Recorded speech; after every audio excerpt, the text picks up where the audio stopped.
Well, good morning, everyone. Here we are back again. Hey guys, I was on a Disney cruise. It was phenomenal last week. And so now I'm back and I would love to just talk with you guys today as we wrap up this 2022-2023 season. Sounds good. Welcome back. Yeah. Hey, Jed, have you ever been on a Disney cruise before? I have not. My brother-in-law and sister-in-law have, and they love it. They swear by them. But from what I've been told, they are quite expensive. So, Except during this period of time right now, right after Christmas break and the lull right now before spring break, they dropped the price significantly. Ooh. And it's actually a lot better. Okay, good. Well, I'm glad you got a good deal. But yeah, Have I've heard it's great. Have you ever been on a cruise, Jed? Yes, we went on our first cruise last year. Royal Caribbean, loved it. In fact, we are going again this summer. So looking forward to that. And then we're doing Universal though a little bit later. So we've been to Disney. My kids are a little older now, so we've kind of done I think we went to Disney maybe 3 times. So always loved our experience. I feel like we've been to Disney every year, but I was looking at Carnival Cruises, 4 days to Mexico, $180 a person. Wow, that's pretty cheap, man. Yeah. No, we had a blast. We went on one of the larger Royal Caribbean boats, and I was so impressed. I mean, there was so much to do, and everybody had something to do. So we had a great time. Mm-hmm. The only issue that we had 2 of the days, the weather was terrible. So then we get a call right early in the morning from the captain saying, hey, we were supposed to be over at the cave, our private island, all that stuff. We're canceling. So everyone's on the boat today. Wow. Just even getting through lunch and everything like that it was just so crowded. That was the only frustration that I had. Oh, yeah. What can you do? Yep. Hey, today as we wrap up is a little bit, I want to talk a little bit about a couple of different things. But before I do, did you guys hear the story about Josh McDaniel and Jim Irsay? No. What happened?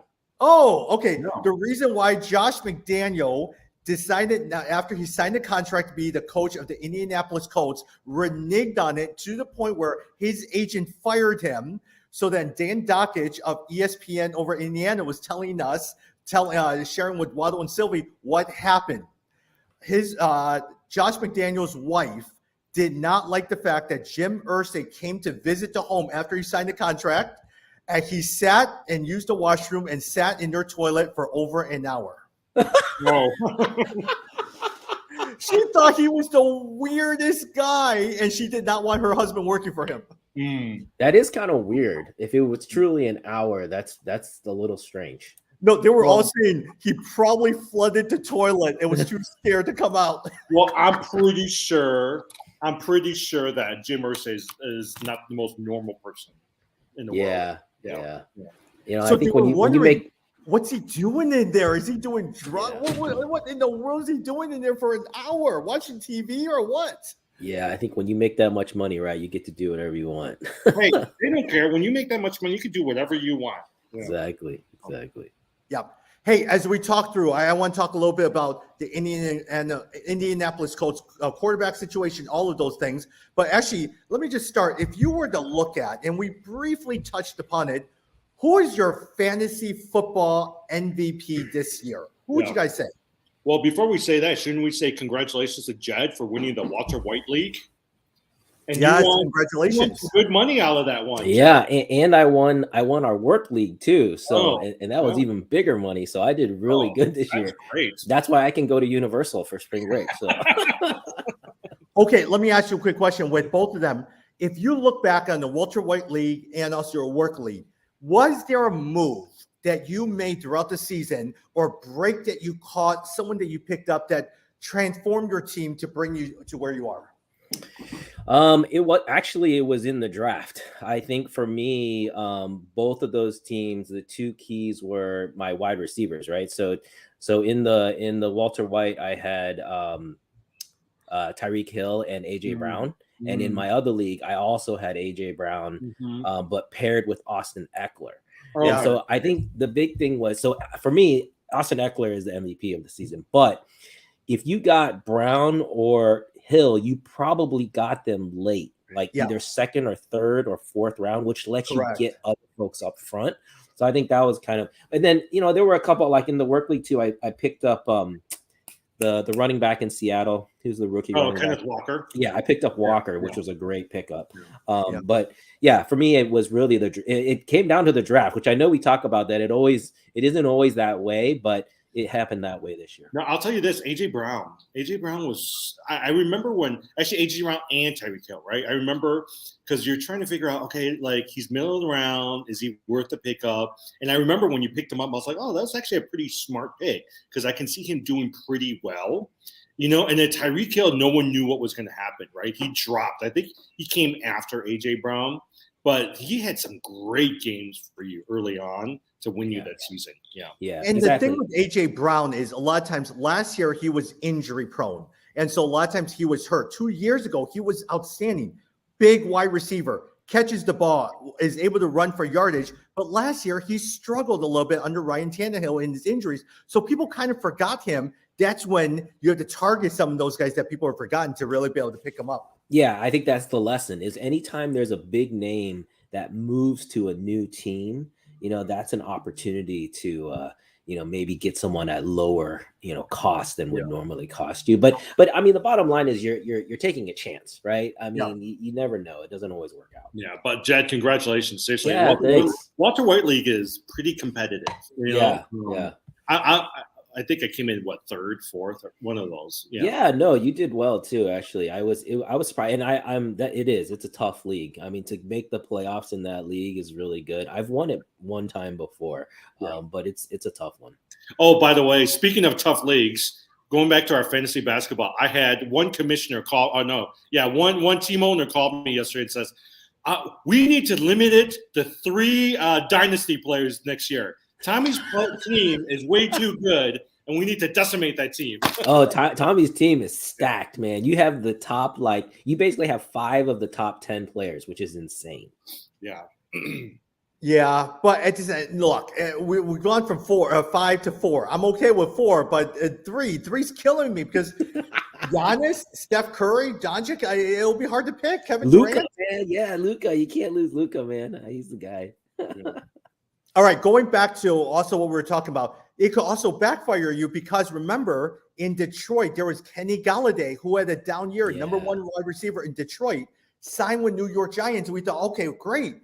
Terrible. He probably had less than 10 catches all year. Yeah, exactly. That's what I was saying. Like sometimes it doesn't work out, you know, and there are things that I mean, for me, I think this year the big miss. I know we're going to talk about misses too, but Kyle Pitts, my goodness, I spent some pretty expensive draft capital on that guy, and I didn't get nothing out of that. Yeah. So that was bad. I felt like a lot of times he's not on my list, but James Conner had such a great year. I thought he was a disappointment this year. Yeah. Speaking of that, fantasy football MVP, Jim. I mean, I think a lot of times the consensus is Austin Eckler. Would you disagree with that? I would say so, right? I'm trying to think. I would think next year he's going to either him or McCaffrey's going to be 1 or 2, right? In terms of first pick. But yeah, Eckler is good. He's like he's a LaDainian Tomlinson clone. And so he's always going to get the points. San Diego's offense is going to go well, and it's going to go through him.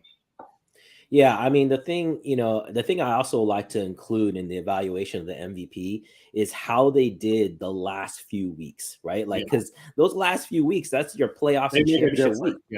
Yeah. And so he had a couple 2 touchdown games in the playoff run that really helped you. And then, for example, like Justin Jefferson, who was great, he laid an egg in one of the games. I think he had like 1 catch. So you know that's got to play into it. Even Tony Pollard, you know, like Tony Pollard he was had a good. pretty good season, but towards the end of the season, he didn't do as well. You started seeing Elliott really kind of getting those double-digit points. But you're right, actually, because like you can have some of these really good players help you during the first part of the season, but when you need them, like you can't have a Justin Jefferson having 0 points. Now, the one person that does stick in my mind week in, week out, from week 1 all the way to the end, Travis Kelce. Every single week, you knew that he was there. Yeah, Kelce was great. I think that was definitely a good move. I would also say with the change in quarterback, George Kittle's really started to get a lot better. So that it's interesting how that quarterback play really impacted, how the tight ends did. I do often wonder how long Kelce can last, because every time he's there, I'm very tempted to pick him up, right? Like in the second round or in that back half of the first round. But you're like, oh no, he's not going to do too well. But I'll be here pretty well. Yeah. Player of the year on your team, Jim. I'll start with you. Player of the year on your team.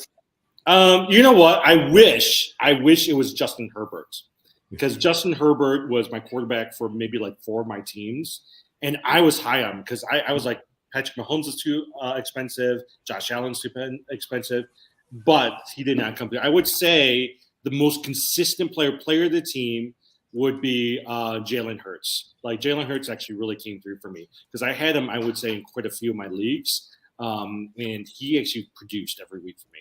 Yeah. Jim, a side note, a lot of times Justin Herbert or Joe Burrow, who would you pick between those two? Joe, you know what? I mean, going in right now, if you were to ask me now, I would pick Joe Burrow. Because if you looked at the second half production, he was number 2 quarterback in terms of points scored, touchdowns scored, and only Patrick Mahomes was better. And so if you look at the weapons, and maybe things will change next year, but if you look at the weapons and where they are, I would pick Burrows before Herbert. Yeah, I like Burrow. Do you guys remember I had both Burrow and Kyler Murray, right? Yeah. And I picked Murray and dropped Burrow. I'm like, oh man, that was a mistake. So guess who has Burrow? Yeah. Actually, the guy that now is Justin Fields. You could have picked up Justin Fields off the waiver wire the first 2 weeks. So. Yep. Jed, who is your player of the year on your team? Tyreek Hill. Yeah, Tyreek Hill was so consistent. I was, I said I got him late, and so he was definitely the guy for me across the board. Yeah. Look, for me, I was hoping at the beginning of the year it would either be Javonte Williams, Cam Akers, or J.K. Dobbins. That's who I was banking on everything on. But at the end of the day, for me, it was Jalen Hurts as well too. But I was hoping it would be Cam Akers. I was really hoping it was going to be Javonte Williams. Nope. But Tom, think about it. If let's say your strategy worked, right? Dobbins and Akers by the end of the season was really good. I mean, those last couple of games, I mean, they both scored in the 20s, right? But the problem is, if you had those guys, you probably would not have made the playoffs with those riding those guys. Yeah. I don't know, but yeah, they were good. Cam Akers, I mean, I would say Cam Akers would warrant good consideration next year, given what happened towards the end of the season. Yeah. He's actually considered my most disappointing player on the team. What about yours, Jed? The most disappointing player on your team? There's a lot of them. I mentioned Kyle Pitts. I think even Dalvin Cook a little bit. I mean, he picked some up towards the end, but he wasn't. He's getting old there. He's getting up there. Derrick Henry came through, so not. Mike Williams again got hurt. I like Mike Williams when he's healthy, but again, he got hurt. I guess I might say Dalvin Cook wasn't as great as I was hoping he would. Yeah, I think for me, because usually there's 2 players that I kind of focused on in quite a few of my drafts. This year was Jamar Chase and Kyle Pitts, and both of them I lost for weeks, right? Eventually I dumped Pitts. I would have been better if I got like Devontae Adams and and A.J. Brown, but I was very disappointed in Jamar Chase. What about the most surprising player? Jim, I'll go to you. Most surprising player on your team? Do you guys remember when we were making fun of David Best in our Dynasty League, how he spent like $80-something on Kenny Walker? And actually, I was like, that actually was a pretty smart move. Walker turned out to be a pretty good player, and most likely David is going to keep him for his Dynasty League. Yeah. No, I was like, that was actually not that bad of a move for him. Yeah. Oh, there were so many surprises. I think Trevor Lawrence is another guy that I think you could potentially keep. He really turned it on the last Fields from playoff. Yep. Justin Fields. I really liked. I guess there's disappointments, but Travis Etienne. You had to hold. You needed to wait. But if you paid and waited for those first 3, 4, 5 weeks, I thought he really came through overall in the season. Yeah. I mean, there were a lot of surprises that actually started coming up And again, the same thing happened this year with this draft, right? The first two, the first two picks, first three picks, those top tier players, they were not on my team towards the end. And so how you draft, how you use your free agency pool, how you use your waiver wire pickup, that really determines whether or not you win the championship at the end of the day. Yeah. My most surprising player, I think you guys would probably agree with me, Christian Watson. Who thought he would be so good? Yeah. Christian Watson emerged as your number one receiver. Reminded me of Jordy Nelson, Devontae Adams. Just kind of came out of nowhere. He just did well. The second one for me, Jamal Williams. I mean, I thought he would be 1 yard line, get a touchdown. He actually being there every single week in my lineup because he was so good. I couldn't take him out of my lineup. The only problem is, do you think next year he'll do the same? Because he broke Barry Sanders' rushing touchdown record. Do you think you can trust? Will you draft a Jamal Williams next year? I probably, unless it's really low. And that was the hard part that I struggle with. Do I play him every single week, or do I sit him over some other player like a Mike Evans or something like that? Or Chris Godwin. I was always wrestling between Chris Godwin's or Jamal Williams. Oh, Chris Godwin looked good that last game. Yeah, but would you start him over Jamal Williams? That was the one thing I always had to wrestle with. Yeah. So, you look at certain points during the season, right? There was a point in one of my leagues where Tommy and I are in. I traded Jamal Williams for Ezekiel Elliott. Because I was like, at least I can get a consistent 12 to 14 points. Jamal Williams is going to get surpassed by DeAndre Swift. So I traded him. I would say that was the turning point for that particular league. Because if I had kept Jamal Williams, I would have made the playoffs and hopefully have gone further in the championship. Yeah. For me, a lot of times I lost in that first round of playoffs on that league that Jimmy and I were talking about. I had a stud team. Chris Godwin disappointed me. Jamar Chase disappointed me, as well as DeAndre Hopkins. Those guys really lost it for me. Yeah, but you only lost. He was good in the beginning, and then he had a bad ending. But he was good.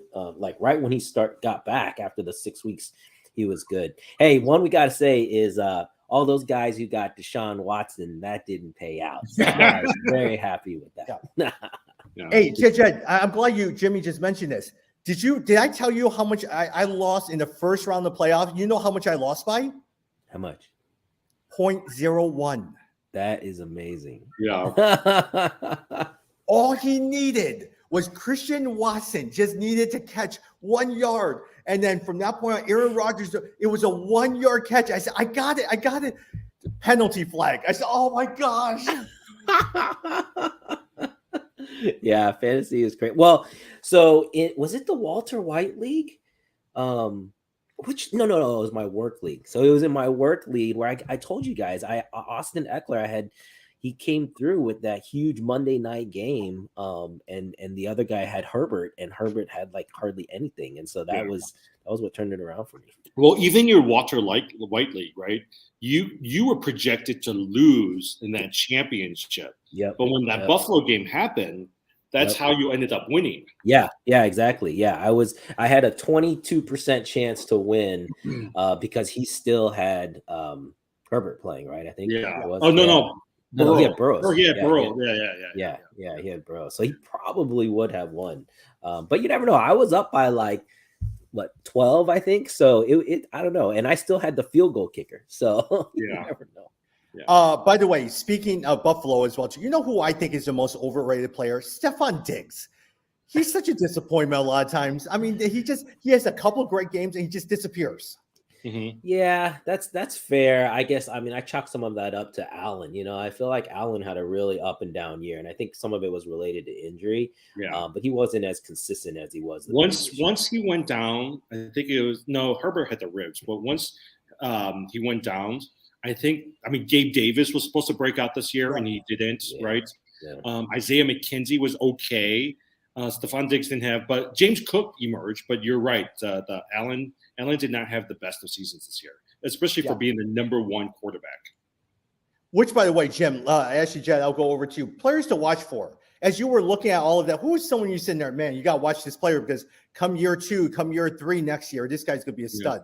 Yeah. Well, I that's why I was saying I like Kenny Walker. I thought he looked good. I also like Damian Pierce down in Houston.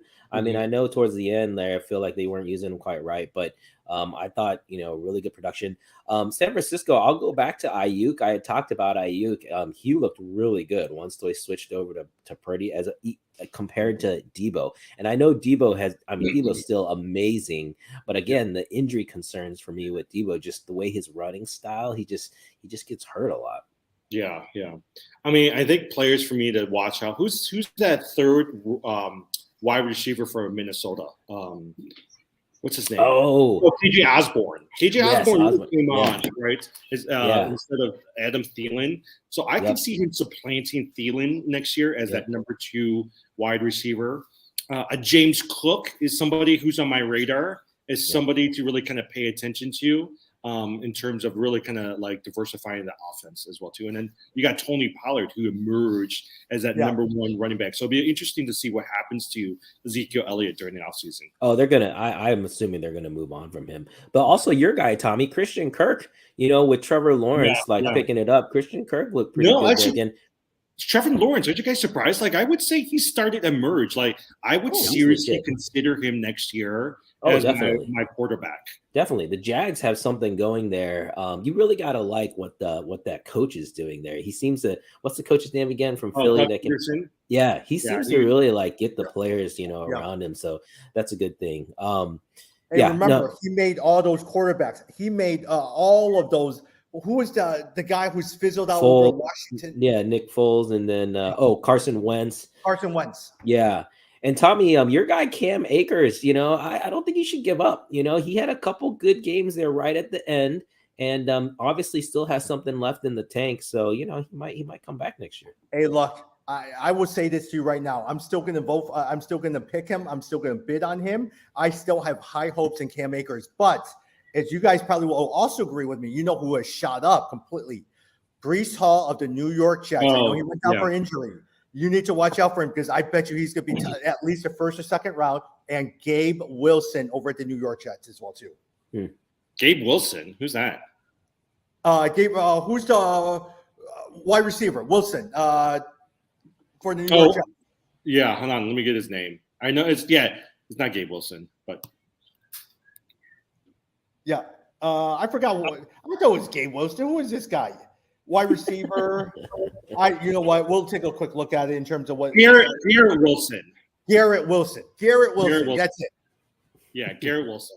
Yeah. Garrett Wilson.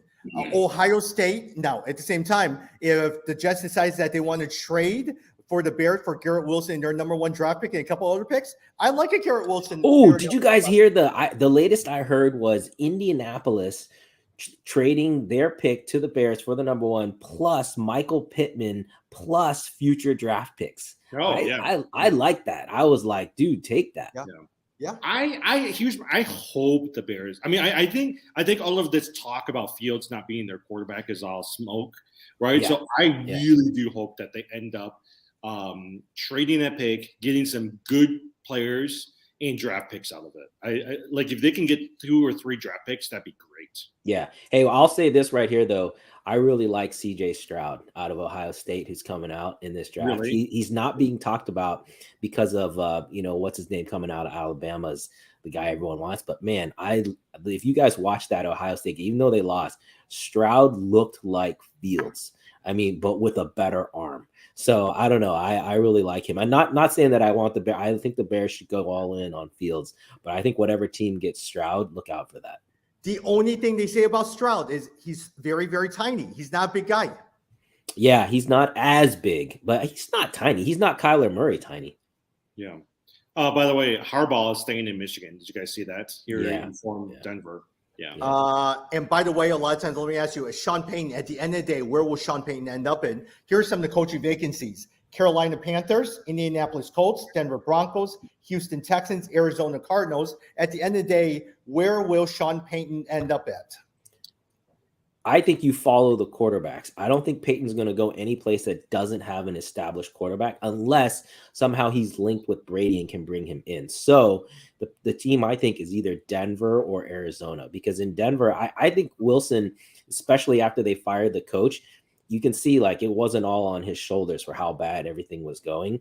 And then in Arizona, of course, you got Kyler Murray. So those are the two in my mind. I also feel like Dallas is in play, right? Because of his relationship with Jerry Jones. You never know, right? Like if this coming week they lose to Purdy in San Francisco, they might just say, look, we're just going to bring in Sean Payton. Just going to go with it. So. Yeah. The only thing with Sean Payton going to Denver as well, too, he wants to bring Vic Fangio as his defensive coordinator. Vic Fangio was the head coach for the Denver Broncos. Now, at the same time, if Sean Payton goes to Dallas, Dan Quinn did an outstanding job for the Dallas defense over there as well, too. So, but Vic Fangio is a very good coach. Well, most likely, my guess is that Dan Quinn's going to be a head coach next year.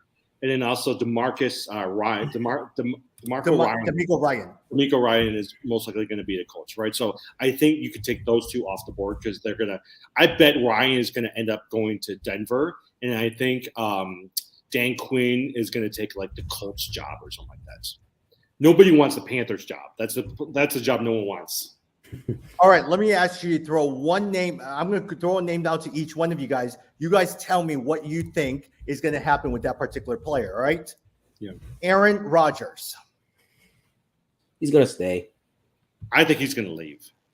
I mean, I don't know where he's going to go, but I think he's going to leave. Tom Brady. I think he's gone too. He's gone, but I don't think he's going to retire. Oh, yeah. Hey, he just got divorced. What else has got going on? Yeah, he's got nothing to do. Yeah, he's gonna. He basically gave up his marriage for football, so there's no way that he's not gonna play. Supposedly, his ex-wife is now dating her jiu-jitsu teacher, according to People Magazine. You know where I think Tom Brady's gonna end up back at? New England. Wow. You think so? No, that was something I said. Hey, look, Matt Jones is okay. Can you imagine Tom Brady says, you know what? We need each other. Let's just pair back up with each other. I actually think he's going to end up going to the Raiders. Oh, that would be a good spot for him, actually. And actually, okay, so if he does go to the Raiders, I think we should all meet up in Las Vegas. Yeah, or something. That would be a good landing spot for him because the Raiders, man, got Devontae Adams, they got a good defense. Josh Jacobs, right? Hey, Jacobs, we didn't talk about Jacobs. He was one of the surprises. He was solid, man. That guy was good. If Tom Brady gets in, I think Darren Waller will be a lot better. Oh yeah, for sure. But one thing I was going to mention, you talked about New England Patriots and Mac Jones. If you guys haven't read any of the stuff about Mac Jones, you should go look into it. It's kind of interesting because it's basically saying that the team really liked him. The problem is he had some problems with Belichick. And so it's interesting. The first time I heard a little bit of friction where it seems like Belichick's the lone guy, compared to the rest of the team. Yeah. Geno Smith. He'll sign a 1-year contract with Seattle. Yeah, he was another surprise. That was a guy, if you could have just rode him and been good at the quarterback position. But Lamar Jackson, who is being represented by his mother. I have no idea. If I was Lamar Jackson, I would have played. I don't think Baltimore is going to work that hard to sign him this year. Either that or they're going to franchise him. And he'll be pissed when they franchise him. Wow, that'd be crazy if they franchised him. Yeah, I don't know. I had read that when Roquan Smith got that huge contract, that was a big slap in the face to him, to Lamar. So I don't know. No, yeah, totally, because he wanted that guaranteed money, and Roquan got a lot of that guaranteed money because I think Roquan got $45 million guaranteed, and that's what Lamar wanted something higher than that, like 50, 55, right? They said no to him. Yeah. Hey, Roquan Smith is very good. I'm so disappointed the Bears got rid of him as well, too. But, hey, look, I totally understand it, even though the Bears have a lot of cap space. But Lamar Jackson, if you had a chance, where do you think is a good place for Lamar to go? Hey, you know what? If he went to Houston, that could work out because they have a good running back. The Houston's better than people give them credit for. Yeah. And thank you to Houston for winning at the last game for us. I think it's who's ever had cap space, right? You got to look. I don't even know who. Yeah. I should pull it up and see who has cap space, but whoever's got the most cap space is going to go out hard after him. Yeah, Saquon Barkley.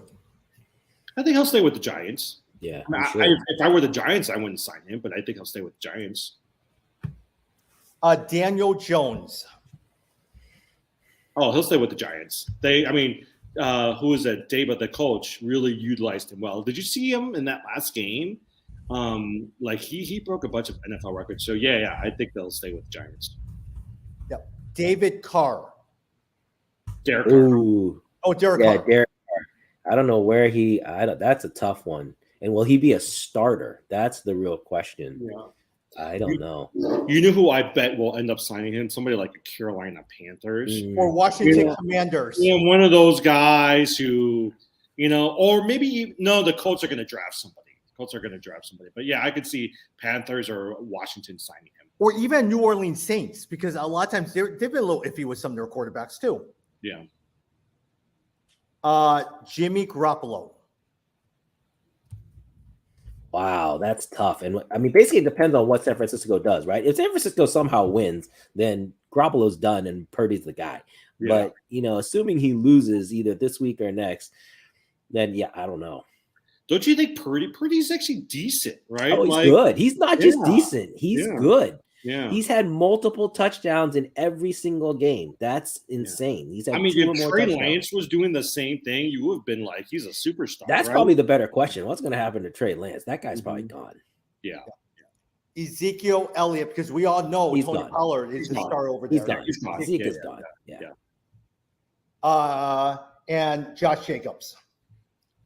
I think you and we talked about it. Like, if it depends on Brady, right? My guess is if Brady stays on, he's going to want a good running game, and I can see a Jacobs, them putting up money for a Jacobs.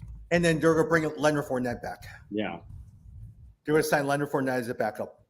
See, Tampa Bay is in the play as well too, right? Because if Brady leaves, and did you see that they just let go of their offensive coordinator, Byron Leftwich? So it'll be interesting who they end up bringing in, because they're going to want a decent quarterback, because they still have Godwin and Evans there. So I can see a Derek Carr, a Jimmy G. I can see a Jimmy G coming in to a Tampa Bay situation. I can see a Las Vegas signing Leonard Fournette as the backup, Darren Waller, Josh Jacobs, then wide receivers. You have Devontae Adams, and you sign either a Godwin or a Mike Evans. Mm-hmm.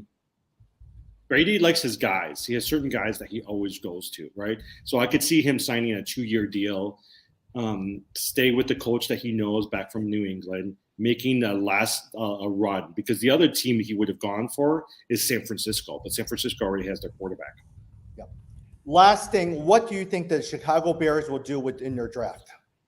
They better trade it, man. They better trade it and get a ton. Basically, trade down something in the top 10 maybe, and then get a ton of picks back and maybe even a player.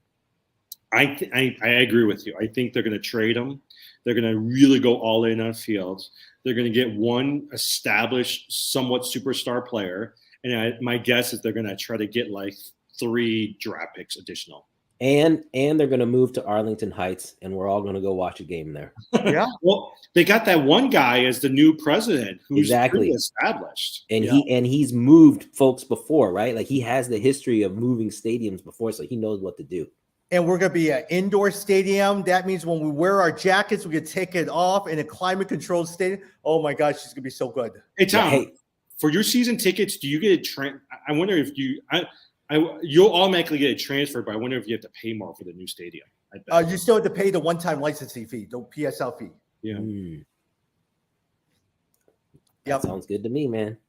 All right. As we head into and we end in NFL season, playoffs are start. Wait, by the way, who is your Super Bowl picks as we wrap up? Oh man, that's good. Yeah. For me, I think it's going to be San Francisco versus the Chiefs. I think that's going to be my pick. You know what? I like Cincinnati, even though it's very hard to come back, from a loss and back. I don't know. I really like Cincinnati this year. They're playing Buffalo this week. Buffalo's a sentimental pick versus Cincinnati because of what happened. Yeah, I think they'll get them though. I don't know. Yeah, we'll see. It's an interesting. And you know what?